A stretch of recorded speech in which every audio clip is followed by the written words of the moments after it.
Full house, 11. Hmm, that's temporary. Okay, so guys, welcome to the UK Sangha. It's Sunday afternoon in early May. What is this, the 5th or the 6th, something like that? The 7th. Wow, numbers fly, don't they? All right. So, um, the thing about that is that it's the numbers that fly on your calendar, but people mistake that and think that it's days. But every day is a day. They're all the same. Every day is a holiday, and they're quite holy. But the numbers keep flying by. Such is the nature of the mind. We can't tell the difference between a day and a number. So, we're going to talk a little while today about what is the mission of the Open Sangha Foundation. And the mission basically is to unify Buddhism in the West. A pretty lofty goal to unify it because the Westerners already come with a divided, divisive mentality. And a lot of people think that the Mahayana is different than the Theravada or the Zen or whatever like that. And they sort of put them into various buckets. DJ, good to see you. Good to see you, Dhammarato, and the rest of the crew.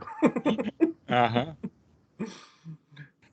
So, the Western mentality is that these things are all different because Christianity is all broke up. And so we would think that Buddhism is all broke up. To in fact, no, what happens with Buddhism, and has happened historically in Asia, was is that the actual teachings of the Buddha got transmitted to different places in kind of bits and pieces, always just enough to make it work. Zen's got all they need to make Zen work, and they've had Zen masters for centuries and centuries, and we know all about it. They've got a huge, interesting lineage and a whole lot of jokes around it.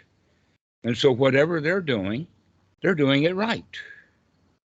Until Zen gets to the United States or in the West someplace, and then all of a sudden it's the Westerners who think that they're doing it. In fact, they force themselves to do it exactly right. And that's the problem, because Zen is not exactly right. It's actually exactly nothing. And that's hard when we've got the idea that we got to get things right. So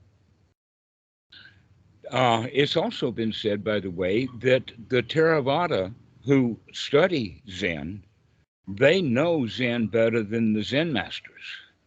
They may not be able to practice it yet, but they certainly know it. Why? Because the whole quality and everything in the Zen can be found in the suttas. So the teachings of the suttas got there, but the suttas themselves didn't.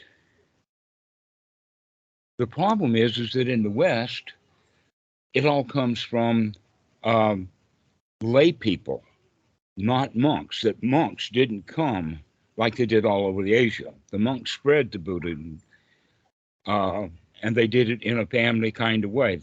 They traveled in groups, and this was how Buddhism was spread. In the West, it's spread by books, by internet, and by sometimes celebrities, rather than the actual real Dhamma. And so that's what gives the idea that if we can bring all of those together, we can bring them back so that the teaching of the Buddha actually becomes quite effective. No matter which cultural baggage you want to carry along, you'll eventually drop that baggage. And then you're actually just in the Dhamma or the Dharma. Put an R in it if you like, I don't care. So that's at the top scale. At a little bit lower down in the structure, because I'm just giving you the top idea, but there's deeper into the structure of, well, when someone comes, let us say, to the website, there's a wide variety of people with a wide variety of experiences with Buddhism. One of the things for sure is they probably have heard about Buddhism or they wouldn't be on the site. So we don't have to go to that level. But we may, in fact, put some basic stuff about the Four Noble Truths and the Eightfold Noble Path. But we do want to make distinctions between new students, old students, wannabe teachers, actual teachers, teachers that charge nothing, teachers that do it for free, teachers that are ordained. This would be the various strata. And then we're going to collect all of these people who sign in and give us their information, the ability to contact each other, either through comments, messages, or emails. We'll also allow everybody to have 1, 2, or 3 photos and that kind of thing, so that we get a massive amount of information about a massive amount of people. And then we can do searches like, I want everybody who knows anything about Zen who lives in California, and it will give you all of that data. And so the point then is that what we're going to be looking for and as a project that actually costs money is that I want to start supporting people who are afraid but do want to leave the lay life, but they don't know how to do it because they have to have money. And there's a kind of a big transition that happens between, let us say, living the ordinary life and living a life of ease and comfort on the cheap. And that's what we're recommending. But some people need support. Support like with plane tickets. Support like, in fact, my ideal would be that instead of all of the guys getting on a jet plane and coming to Thailand, is to people start going all over the various Watts in the West. Go introduce yourselves, see what's happening there, not just Watts in the sense of Thai, Lao, and Cambodia, but whatever is there available. So that if you're into Theravada, go visit the Zen Center, go visit the Mahayana, move around, find out what's going on, network, so that we can begin to get to find these guys who actually do want to ordain, and they can audition then on the website of who is willing to support me at $5 a month or $10 a month and let me go and live in Wat Greensboro. Or maybe another way of saying it is that the guy probably won't have much need for money. He probably already owns a car, and that's okay if he already owns it. In fact, you probably all the physical goods that he owns, he could probably pack into his car and then go live in the Wat with the car in the parking lot. Doesn't have to travel much. But then if he starts to teach and starts to get moving around in the neighborhood, then he'll need a little traveling money. But the idea then is that if we can get Westerners to move into the various Watts all over the place, then, and make friends, by the way, with the abbot, no matter what tradition it's in, but learn from the monks, because these monks have been into Buddhism their whole lives. Doesn't matter what tradition he's in it. And lay people are not. And so lay people cannot help lay people in some of the things that need to be helped, and monks can't help lay people in other things. And so to get well-rounded, we actually need to spend some time with monks. But here's the point. If you can move into the Wat and hang out there, don't have to work anymore because you've got your food and your board paid for by the Wat. They'll take care of you. Maybe we want to make a donation to the Wat on your behalf also to make sure that everything is hunky-dory in that right. And so then the abbot will make a plan on, well, now we can teach meditation in English here at this place. And so once a week, we'll start having meditation classes. And then maybe after a while, we can have a weekend retreat. It'll have 10 or 15 people to come do an actual retreat at the Wat, where the Asian people are normally feeding, but there will be some expenses in those retreats, so that the Open Sangha Foundation will be willing to pay for the retreats, so that the The people who are participating in the retreat will learn about generosity, and then they will start to donate to Open Sangha Foundation on their own behalf. And so this whole thing will grow. But that's where we're looking for the money, is we're looking for money to support people. Then, in fact, if anybody actually ordains, they will need very little from us after that, because in the Asian community, we'll take care of all the needs. I've been around Asians. I know that especially in the West, they're very protective about their monks, even Westerners. They become family members. They're well loved. And this is what the word Sangha is really all about. Sangha means friendship. It means having close friends that are nobly minded, the noble Sangha. Well, you see, the Thai Sangha of monks, most of the time and in most places, is actually quite noble, impressively so. They're very, very well behaved and very, very jolly old guys, really worth spending time with, just on, just by letting the Dhamma soak in without having been spoken. That in fact, that's what happened to me in Thailand, was that Ajahn Po did not know English very well in 1984, 85 when I was there. But he sure knew how to teach the Dhamma in very few words. So the Westerners need to be around old masters like that. And the United States and other places are full of them. Why? Because the Thai people, the Asian people in the West, when they go monk shopping in their home country to bring a monk back to the U.S. to start a while, they know what they're looking for, don't they? One thing is they don't want young monks, they want old monks. Another thing is that if a monk really wants to come to the United States, they'll reject him out of that for that reason. They want to find monks who don't want to come and then cajole them into doing it. Because the guy who wants to come to the West has got some interest in the West, and therefore he will probably get here, and after a year or two will disrobe, and now he's got his whole body in the door by then. And so for that reason they've had that, is that they don't want monks like that. They want top quality, and they've got them. More than likely, you can find a Wat that's quite beneficial for you, even if they believe things that you don't believe, superstitions and whatnot like that. There's a lot of Wats in the U.S. that, especially in the community of Thai, they all know about Bhikkhu Buddhadasa. He is standard literature now in Thailand. And many of the Laoats haven't heard about Bhikkhu Buddhadasa, but they sure know how to understand the Dhamma and to practice it and become noble. That Bhikkhu Buddhadasa did not have a one-upmanship on nobility, that it's common.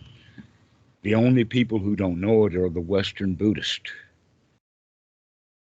So this is the way, is to introduce the noble Dhamma of the monks into the West so that people can get a good education. Whether they ordain or not is irrelevant. It's got its benefits and not. But in fact, a good way of looking at it is sometimes you be a monk, you pretend to be a monk, you act like a monk, sometimes you ordain and actually become a monk, and then you can disrobe again. This is one of the most important qualities that distinguishes us, the Asian community, from the Western community, is that the Western community, the culture is within the Catholic Church. Once you become an acolyte, you're either going to fail or you're going to ordain. Once you ordain, you're either going to die in the churchyard or you're going to get excommunicated. Those are the only two options. But within Buddhism, it's a swinging door. I see the gates to the Wat are always wide open, but if I was going to put doors on it, I'd put saloon doors, out of the Old West, where these boys go back and forth, and they'll go either way. Right. So you can disrobe and then come back. Then, in fact, in the time of the Buddha, there was one story of a guy who ordained 7 times because his family needed him on occasion to go and help them with the plants. Now, monks don't cut plants. We don't like to cut the grass. So um, sometimes the family needs them. And so they will disrobe and go home and live the lay life for a few months or longer, and then come back and robe up again, and they're welcome, happily welcome, glad to see you back. And so this is the way that we're thinking about opening the doors of Sangha to the Western community, so that we can see each other as a family, a community of friends, where we'll be welcome wherever we go, because we come with an open heart and a clean mind. So this is what the Open Sangha Foundation is. And, there are actually a lot of websites out there that are promoting various things. There's huge communities that are associated with Buddhist ethics, or not just Buddhist ethics, but Asian religions in general. Primarily that happens because the teachers are not quite ready to be teachers. Those guys who want to be the teachers and found some big Zendo or whatever in whatever country, if they were actually ordained and living as monks for a while, they would know what kind of relationship to have with women and with people. And then they could come back and they could keep their mind and their hands clean while they're teaching the Dhamma, rather than having all these scandals. And I don't want to start talking about all the scandals I know, but Buddhism is as scandal-ridden as Christianity. And why? It's because the teachers that are teaching the Buddhism are no more mentally clean than the Christian preachers. That's just the facts of life. What we can actually do about that, though, see, Christianity has absolutely no solution to that problem on a mass scale. But within Buddhism, we do, on a mass scale. There's about 500 watts, I predict, in the United States. A couple of years ago, when I was talking to Ajahn Reet in Wat Atam Mayatarama in Seattle, he said that currently there were more than 200 Thai watts. Now that's amazing, because all the Thai people who got into the United States got there on their own. But the other Asians, like by the millions we're talking about, millions of Laotians, millions of Vietnamese, millions of Cambodians were in the refugee camps, and finally in the 80s they went to the U.S. And that's why there are so many temples, so many watts with a lot of monks. When I was there 15 years ago in North Carolina, there were more than 40 Theravada monks, and a good smattering of Vietnamese who the Vietnamese are actually quite gushy, because the government 50 years ago forced Theravada and Mahayana to merge, which was the best thing that could happen to them. So in the U.S., I see both Mahayana and Theravada monks living in the same Wat in the Vietnamese tradition, and they're welcoming to both sides of it too. So this is the way that we want to look at it, and there's ample opportunity. With 500 watts, if we had one guy in each one of those watts, that means that we could have 500 retreats every month.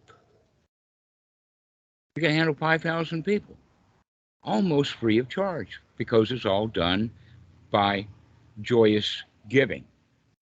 And it doesn't cost anybody much of anything, with the understanding of paying it forward.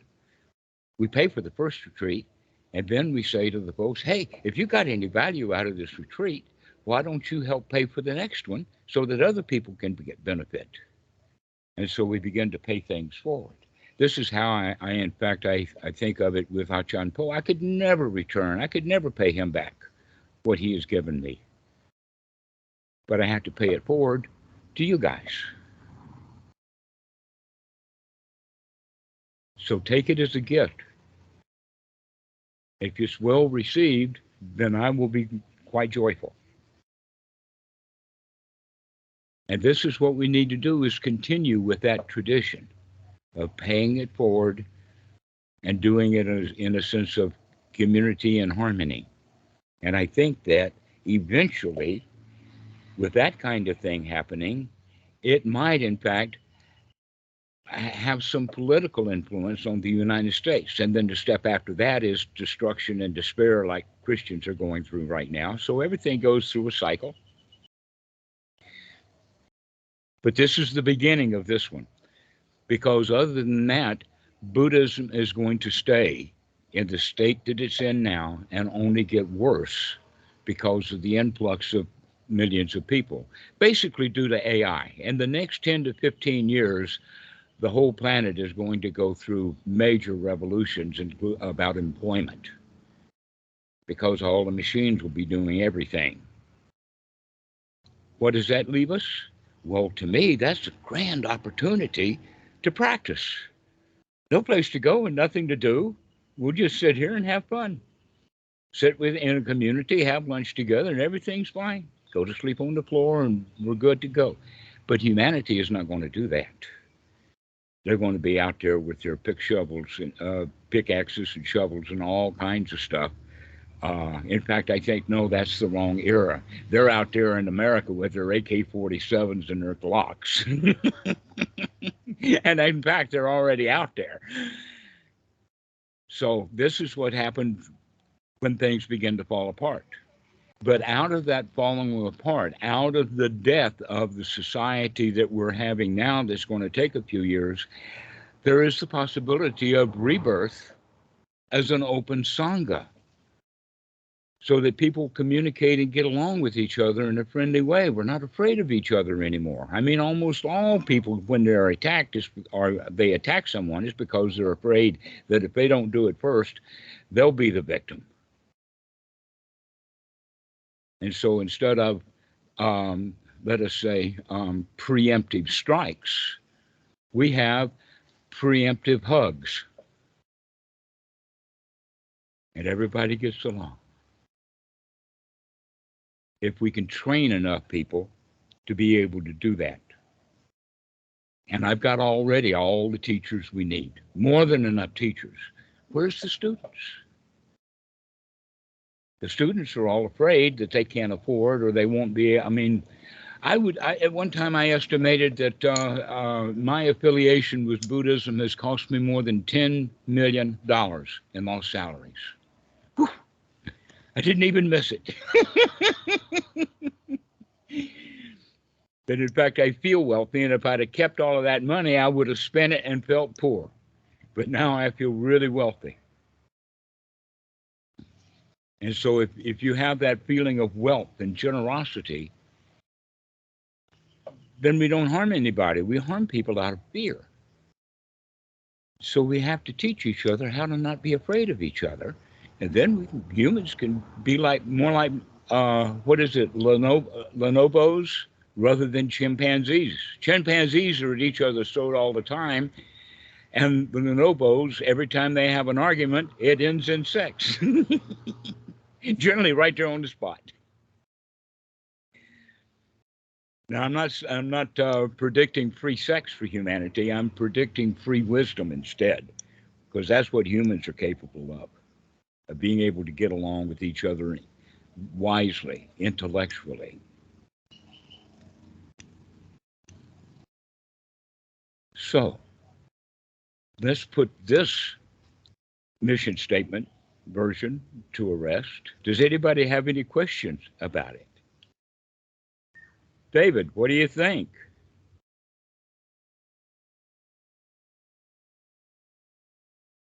Yeah, sounds very good. Just wondering, because I just came to Thailand, so it's not like I can do much to support the spread of Buddhism in the West. I feel being here. Well, I would see you as one of the candidates for our support. Okay. So that you can Live the life of Riley.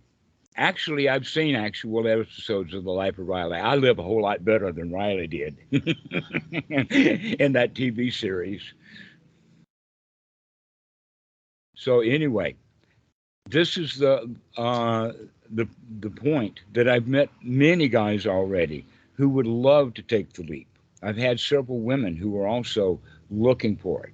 That in fact that leap that we're talking about is that which is done not in faith, but in confidence that we can do this. And changing one's lifestyle into the Dhamma is a pretty good working definition of what it means by a stream enterer. You just jump in. You start living the Dhamma. That's what's important. Making money is not important anymore. Why? Because always I feel unhappy and miserable. Fighting with my teammates and fighting with the boss, and fighting with the bank, fighting with the SEC. Oh, I got $10 million. Of course I'm going to have a battle with the SEC. And it's an unhappy lifestyle, and people don't know that. But if we can get a group of people, a larger group, who learn how to live with each other in a harmonious way, then that mentality will start to grow. It's noble, and we know that it's higher quality. My mom said something like that. She was a Southern Baptist. I mean, right down to the core. She went to, I started to say lived in. She lived in many Baptist churches, more so than at home. The old story is that we went to the church every time the door opened. Well, my mom had the key. And so did my dad. So that's the kind of background that I had.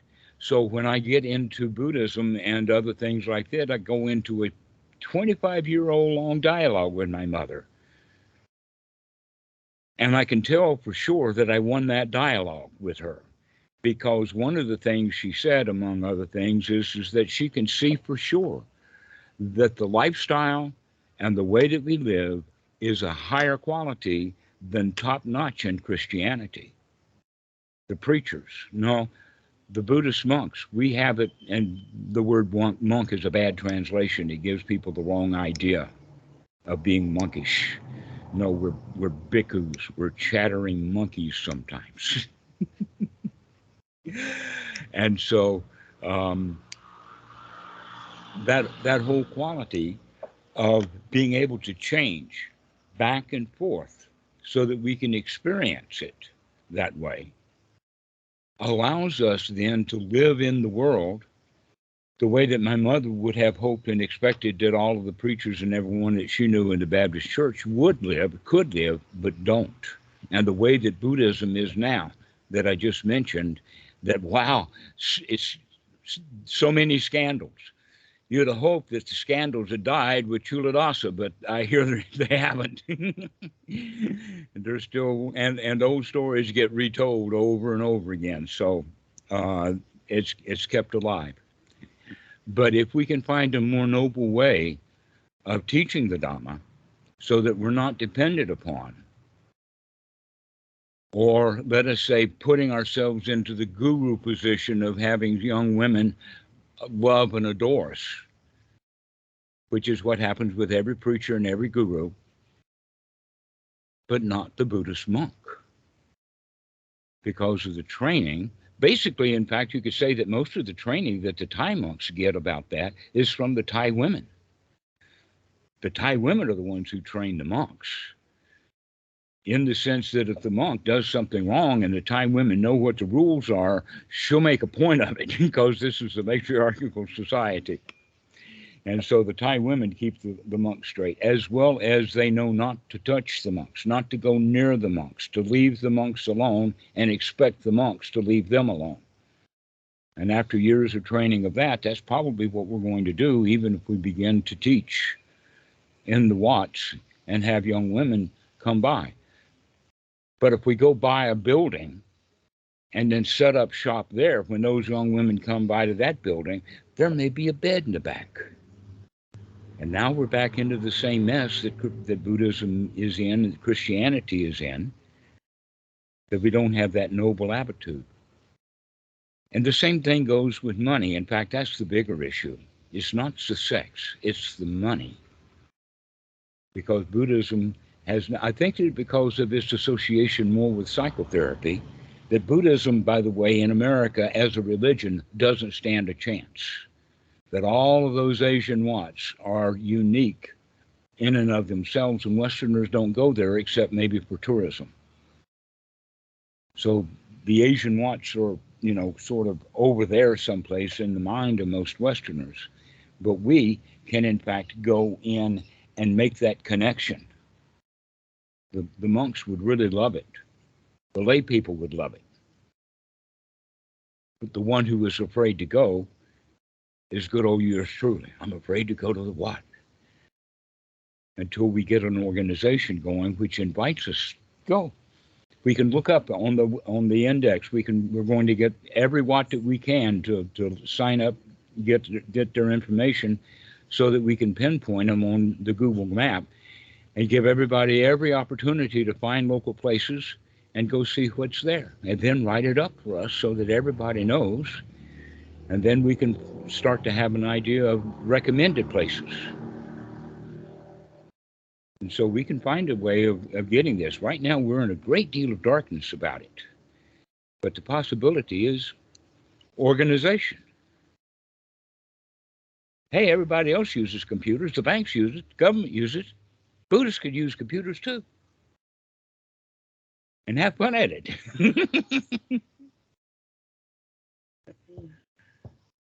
So, does anybody have any questions? We've been going here. I mean, this is only half a story. And I mean, half an hour, rather. And I'm running it. Yes. Yes, Susan. Where are the women going to fit into this? And I say that very lightheartedly, but I've only just. Excellent answer. Excellent answer. I'm the only one here.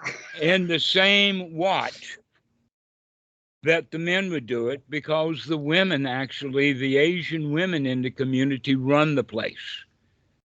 And we would expect to have women in the retreats. That in fact, the only issue that I can see is that most of the smaller Wats don't have room for the women because there's not enough women there to have. Yeah. But we're going to fix that too. That's not chauvinism. That's just a matter of availability. Yeah.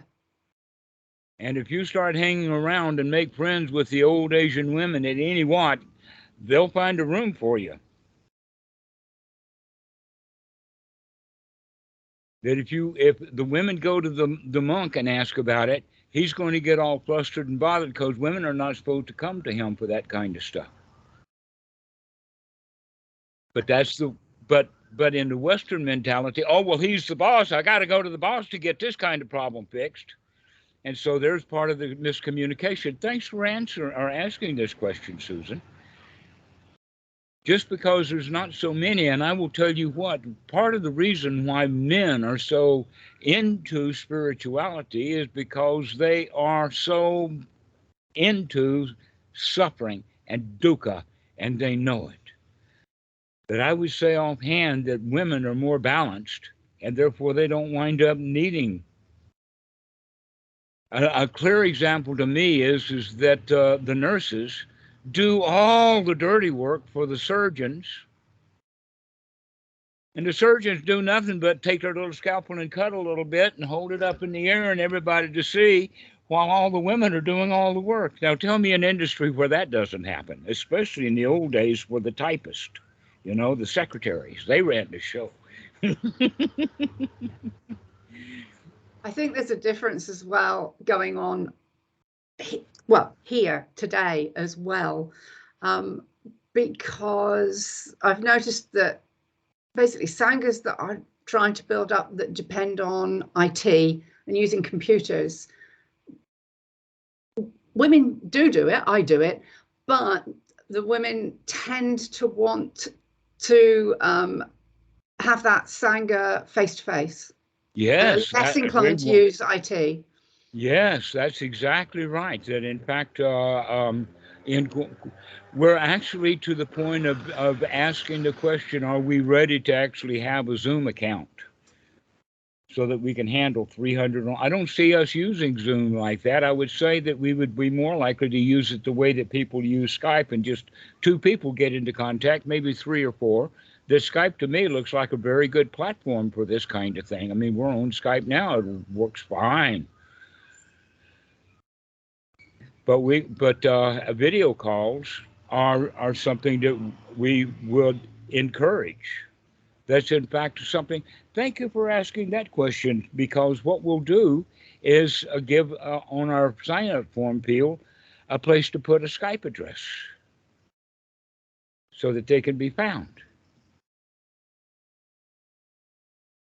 That this is very, very much in a way kind of like LinkedIn for reality.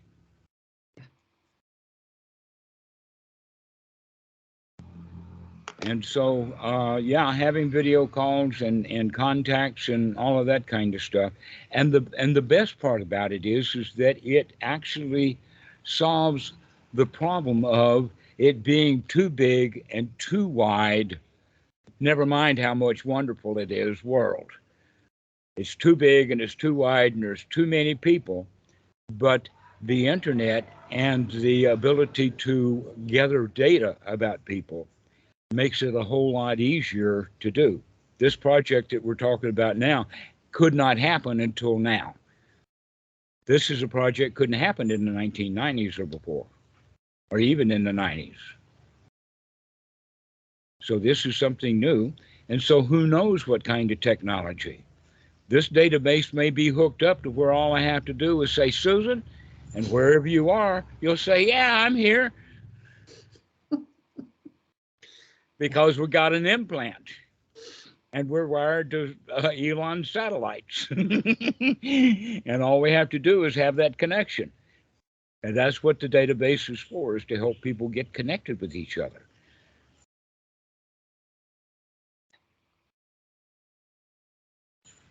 So that distance be not a barrier. And I really like your idea. Yeah, we're going to do availability of a lot. That in fact, here's the idea with that too. And that is that when guys are ready to make a big leap into it, one of the things that we all want to do along the way is teach the Dhamma. Even the beginners that are getting results for it, they want to fix their family right away. They don't have the skills yet, but they know what's wrong with them. They can certainly tell that. They can diagnose correctly. They just can't fix it. But we're all wanting to do that, to diagnose what the problem is and to get it fixed. We're kind of physicians, each one of us. It's built in to us as a package, and that's something that's beneficial. So there will come a time when people actually are willing to teach the Dhamma. Let's do that on Zoom. And we'll get other teachers and other students to listen to them, maybe. And we don't even have to critique, because anyone who gives a Dhamma talk, they want to go back in their mind and review it and second chance it. It's always the point of, did I tell the truth according to what I know for sure is correct? Or am I just repeating hearsay from some Joe Blog Zen master down the street? We start to put together where our sources were so that we get real confident about what we know and why we know it. And this can only be done through the teaching and the repetition over and over again. And so Zoom or Skype would be an excellent venue so that we could have a Dhamma talk like this every night on 2 continents. And that would be very beneficial for other students, other teachers. Hint, hint, DJ. And where's Scott? Scott's not here. Danny's not here. But yeah, we need a lot of that communication, community, where people can share the Dhamma. That's where we learn it, by repeating it, by growing it. I mean, that's why people join clubs. A good example for me was the astrology club that I was invited to join, the the astronomers club. Some of them with great big telescopes and easy access to the what do they call that great big place? It's got stars and a planetarium. That's what they call it. And those guys were really, really good buddies with each other. They didn't compete much, but they all were really curious about the new discoveries that Hubble was making. I bet those guys are all over each other right now over the stuff that the new telescope, the James Webb, is coming up with. Okay, so when we get really interested in something, we want to be in it a lot, and we want to be around other people who are in it a lot. So that's what the Buddha came up with the noble Sangha of monks. Let's have a noble Sangha of friends, no matter how they're dressed or what they're doing. How many here people already have enough friends? Don't want any more, had enough, had it up to here with friends. Oh no, we can always use more friends. Ah,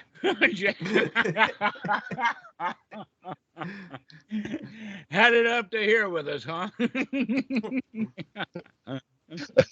I actually feel I have a lot of friends, so yeah, but yeah, you're right. Never enough.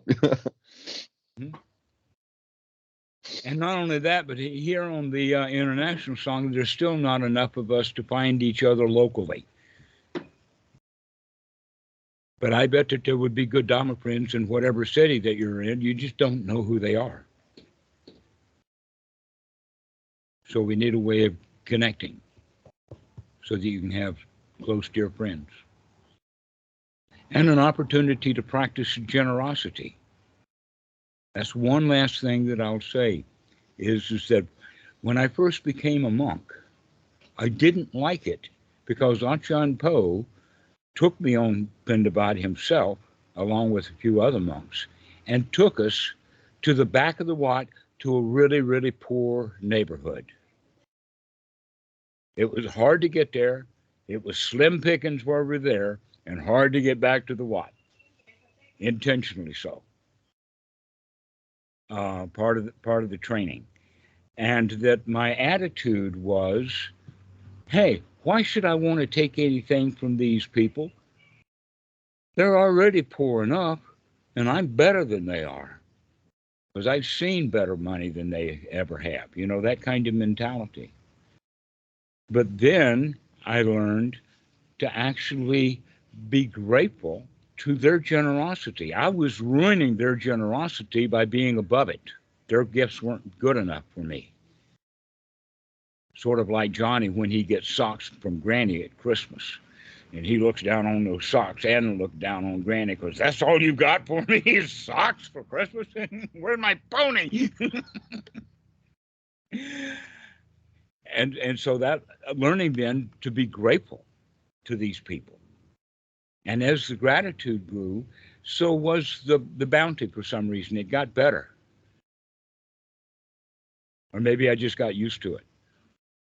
But this is a part of the practice, is to learn to be generous and grateful with each other. That this is the thing that promotes friendship.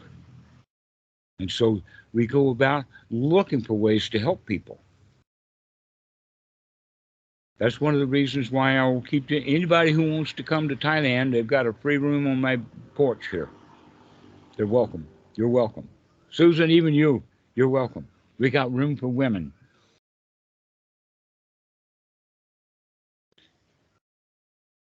So practicing generosity, in fact, is what this is all about. The people, the Asian people, generously provide for the monks. And the monks provide for the lay people. But they still have a lot of Dhamma left over. And so having Westerners come in, they would love that. They really want you. Every time that I've sent someone to the Wat to go check it out, they always come back with, wow, those people, they wouldn't hardly let me go home. They wanted me to stay. So In the Western society, we don't expect that because the Western society is full of fear, trepidation, danger, kind of like the idea that everybody's out to rip us off. Every stranger that we meet is a dangerous person. And we can change that attitude within our group here to where every stranger you see is a perfect opportunity for a new friend.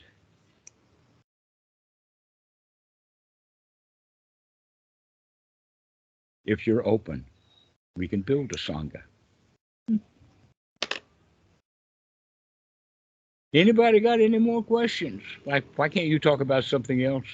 Yeah, I Yes, have a Jesus. question, please. I've got to So, go, and I'm just well, going to first, say bye. Bye. Okay. Bye-bye, bye. Susan. Yeah, first I have if someone comes to Spain, to the south, I have a place that we can stay. I mean, it's just passing by here. I have like 2 rooms to spare. And uh, are we doing like a database of what's or something? Because in Spain I know like maybe 3, 4 places, different traditions. Mm-hmm. There is Yes. Tibetan. There And is, so having yeah. those connections, having their website, having their email, having their phone number, having their address, having their information about their tradition, having some photos, all of that stuff would be good. That's what we want to put in the database so that when we look Okay. up a what, we can find out all that information about them. Cool. Okay. I will start working with that then. Mm-hmm. And there's various different search techniques that we could use to help find each other. For instance, sometimes you want to look for just what's, and sometimes you want to look for anything that's Theravada. And then sometimes you want to look for only people who are beginning students, or you want to only reach for teachers. Oh, You know, okay. and Okay. so this is the kind of searching that we can do, so that people can connect with the kind of people that they're looking for, and build that Sounds network. awesome. I hope that it becomes that way. Well, I'm not sure what awesome means, but maybe the right word is aw shucksdom. Oh, what? Aw shucks. Oh, I don't know that one. I don't know Oh, that one. is what you say when you're being complimented and you're shy or embarrassed. All right. All right. All right. Okay, aw Nice. shucks. Okay. But awesome, like I get into a state of awe all the time.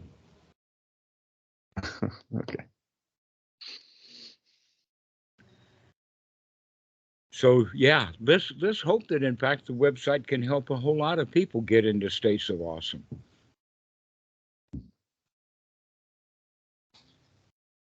So does anybody else have anything? Kat, you've actually put some info just going into the database.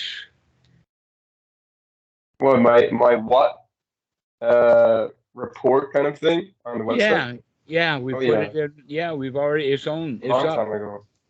Yeah, so Yeah. it's up. And Jesus, Jesus rather, you've already put 1 or 2 things up. I've just seen them. And if you've got other places that you would like to gather information about and give a review, get some photos, an icon, something like that, anything that you got, we'll put it on our database. Okay. Yes, I send the Portuguese one, but I am gonna in some weeks I'm gonna be visiting some others. Yeah. Thank you. I would like that. David, you can write up the places that you've seen on Koh Samui. Yes, I would like to do that. I've already wrote a bit about the last center I went to, so I'd like to post that still. Also, one question. Yes. So the temples, the monasteries in the West, they usually have websites, right? But No. And if they do, it's in some foreign language. usually Yeah, My along. experience, It's it's only with if. Here's the thing: if you've got a Lao Wat who has an English language website, that's only because they've had a Farang who comes and has been at the Wat long enough to fall in love with the place and has done their website. And maybe that's really easy to do because they've already got it up in Thai anyway. And so going into multi-language, but no, that's one of the problems of gathering information is that it's in a foreign language, and yet we can do yes, it anyway. and here in Thailand, I find it's very hard to find information on the Watts here because usually they don't have websites. Like each Watt, Nope. like it's hard to find information like a program or like anything like. Right. That's why I'm doing the role of information No, central for all the Westerners who I know of coming to Thailand, because I know a lot of Watts, but I don't know them all. That in fact on Koh Samui, I don't know them all. I barely know any much about all of them on this island. I've been to most of them, but on Koh Samui, forget it. There may be 75 or 100 Watts on that island. The one that I would recommend for you to go next to is Wat Lamai. It's, Wat by the way, in the town of Lamai. Wat Silenu, is that the right temple? The name of it, as far as I know, they all called it Wat Lamai, and it may have a more formal name. For instance, the Wat Silenu is the Wat that everybody says, but it's got actually a Google name of Tamaratana. And so, how are you going to get C-Tanu or C-Nu out of Tamaratana? They're just different, and that's going to be the problem. So when I tell you a Wat, like for instance, I was just overjoyed to find out that Wat Pang Boa, which was the Wat that was dying and dead by 1990, has now got a huge amount of construction. It's a full-blown Wat now. But it was a derelict. It was a wreck. Every building was falling down with holes in the floor and all that kind of stuff in the late 80s. And now it's got all brick structures all over the place. And that's a big surprise. But the thing that's also a surprise is it's still got the same name in the same place, Wat Pang Boa, which, David, you got your video off. So anyway, those are the kind of places that we can put just a line or two on, but especially we want to find the places in Thailand that already receives Westerners. And I have found now, much to my pleasure, that it's not nearly as tight as it was in the 1990s. In the 1990s, Thailand had kind of had it up to here with Westerners come to ordain because they don't know how to fit into the society and they want their freedom. And basically, that if a monk has to go someplace like to a dentist or maybe even shopping, he should take a friend with him. They don't travel alone. So when you see a monk out traveling alone in places that a monk shouldn't be, and it's a Westerner, the Thai people they know that. And so there's a lot of stuff. And I can say also that Achan Cha's tradition has been able to train the Western monks correctly. That's a good, if a Wat is associated with Achan Cha, pretty well you could believe that it's a good place to go because the monks there are well trained. But at one time, that was the only Wat in Thailand that anybody could go to ordain. But that's been loosened up a lot. I got, in fact, two new places because both Eric and Kimasutu ordained outside of that tradition. So I know that there's other places. So that would be one thing that I would like to find out about Thailand is where can we send? If, for instance, it's possible that right now we've got 5 or 6 guys right here in Thailand. What's going to happen when there's 150 to 200 guys? What happens when we've got a whole yard full of tents here? You know, there's other places for them to go. The only reason they'd have to stay here is because I'm too ignorant and too stupid to go find out places for people to go. So I'm really interested, David, in finding that. So you help me, and we'll go figure it out. I'll send you to a few places to see if you want. We can go look around to find out the places. I'd really like for somebody to go to Laos to visit some of the Wats there. Why? Because I know that both Eric and Kimasitu have already been in Wats and Laos. And so I've already known that the connection was very strong between the Lao monks and the Thai monks, especially in the border areas. But now we can see that the Farang are actually crossing that border too. And I already also know that there's a place in Phnom Penh that if somebody wants to go to Cambodia, we've got one place that I can send them there. But that's a city Wat. It's actually downtown Phnom Penh. But there's another Wat that I know of in Battambang that would be good for a young monk for training, because it's actually a grammar school and high school for young boys. They've got the monks have traditionally had an education system here in Thailand that's fallen apart because the government's doing education now big time. But over in Cambodia, the government still doesn't have an educational system going, so most of the kids that are educated in the Wat. But they don't have to be orphans. Mom and dad, and in fact, what they do is the boys go out on Bendabat following one monk that's the head, an adult monk, and he carries all these kids all through the neighborhood. But basically what he does is he knows the route, and he takes kids that are on his route so that every kid meets their family every day. So mom doesn't have to go to the Wat to catch up on him. The kid's there every morning for breakfast. And mom comes out and feeds her boy like she feeds all the other kids in line. I think that's quite beautiful. But that's how they do it in Battambang. And I would suggest to anybody that would be a good Wat for a Westerner to go hang out. So this is the point. We're in the future, things are going to get tough because of the mentality in the West of you got to work, you got to eat. And now all of a sudden there's not going to be any jobs by 2050, 2040. There's not going to be enough jobs. What are people going to do? Well, we've got the way of the Buddha to just sit and hang out. A little of everything will do you, and you can have a very happy life. But the Westerners are not going to figure that out on their own now, are they?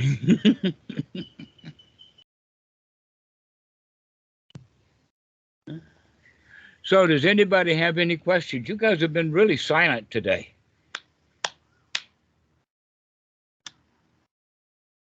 Oh, I don't think I have any questions, but I just want to thank you. This is my first time joining, so I'm grateful. Oh, okay. Yeah, it would be good if you gave me a call and we can talk about basic practice. Okay. Yeah, I will do that. Okay. Yeah. Marcus, do you have anything to add? You look like you're really laid out and comfortable. I mean, I'm just glad that the project is taking off, and haven't been involved myself because I'm kind of busy with exams and stuff for a little bit, but we'll see. All right. I'll take that as a definite later. Oh, I was curious, Dhammarato.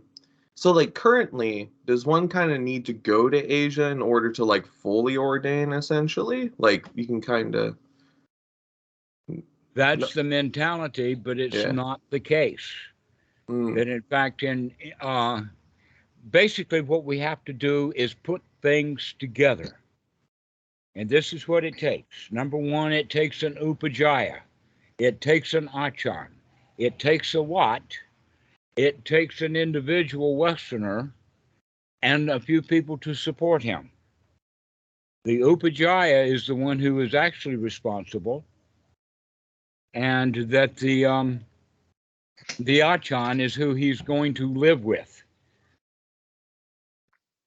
And then the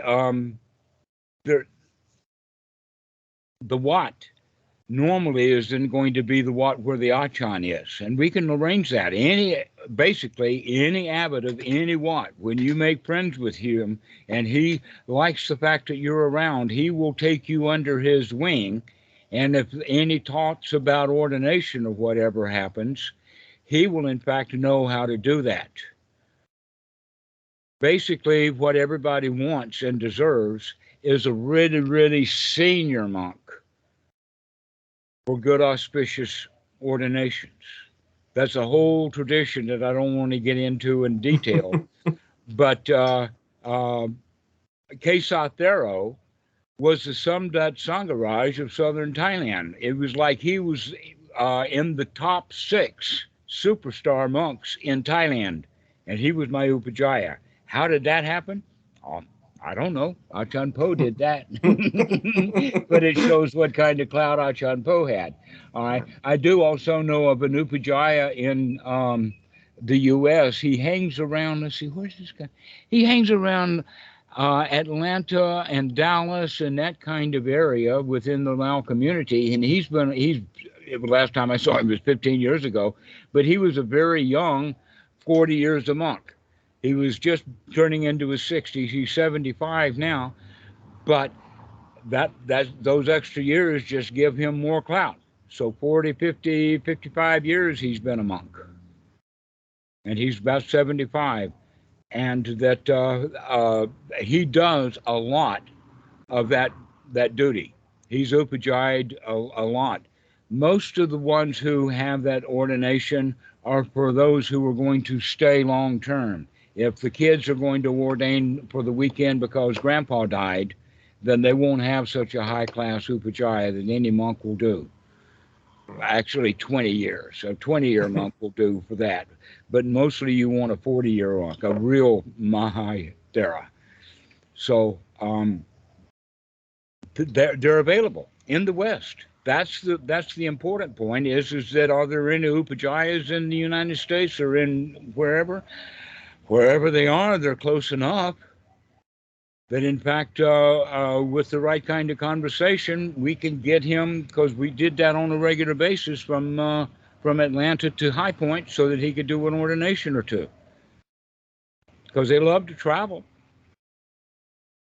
Okay, cool. Yeah, no, I was just curious if you knew like any cases like in the States or what have you of people becoming like ordained. So. Oh yeah.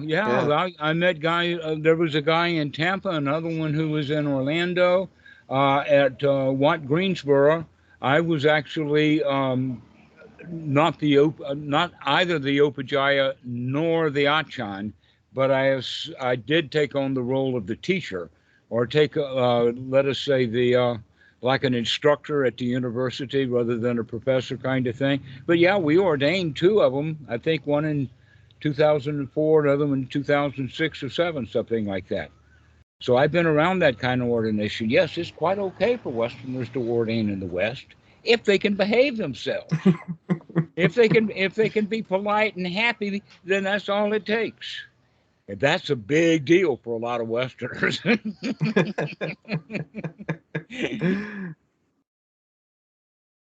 All right. Actually, the best one to talk to, I would say right now, is Eric, though he's hard to talk to because he's in Laos right now. But he's been in half a dozen Watts in the United States. He actually went on a Watt tour. He's been in the Watts in Orlando, and he's been in the Watts in Mexico. He's been in the Watts in all of them in the Seattle area. And then, in fact, that's what we will have is that once some of you guys are staying in contact with us through the Open Sangha Foundation, that will help the network really grow so that we can find these niches and places like that. Because if an abbot is willing to take one guy and train him, within a few months, he's ready to take on another or two. We can start to pack the watts. All we need is someone who cares enough about the Dhamma that they want to leave the old world, but they're too afraid of ordination. Well, you don't have to ordain, just go live with those who are. And pretty soon you'll figure out whether that's the lifestyle that you want, and then maybe eventually ordain. It's easy once you ordain, because then you'll get a whole lot of people to take care of you. We're the first organization that's openly opening our mouth and says we're going to support lay people heading in that direction. Because that's the hard part. The guy's already jumped 100 or 1,000 hoops once he's in the robes. After he gets into robes, things are really easy. It's getting into those robes are hard. And the reason is not because it's actually hard, it's because of ignorance, and we don't know how to do it. But once we learn our way around, there may be a whole lot more watts in the world.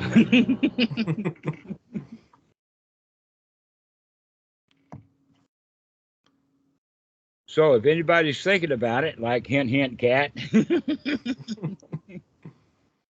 Yeah, I was going to say this was a really nice talk because I will be in Thailand exactly a month from today. So these talks were David, really, you really hear nice. that? You got a new bro coming.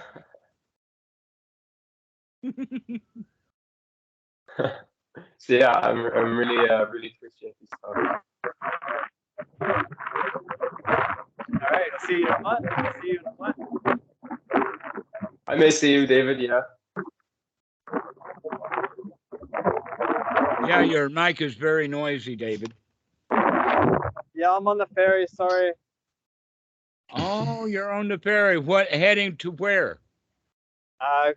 Heading to Gapanan. Aha! Well, I'll see you in a couple of days then. Coming home. I'm going to Wat Khao Tam again. Yes, let's do that together. I would like that. You want to come too? Yeah, not to stay, but just to see. I'm hoping that Tukata's there. That's what I'm looking for, is to see if she's there. All right. Does anybody have any parting words for this?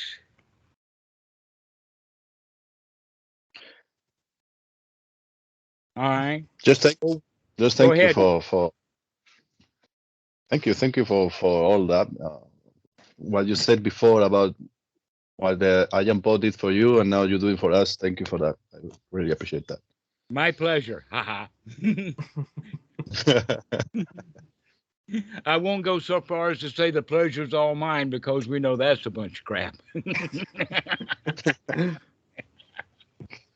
Okay, guys, we'll see you. Bye.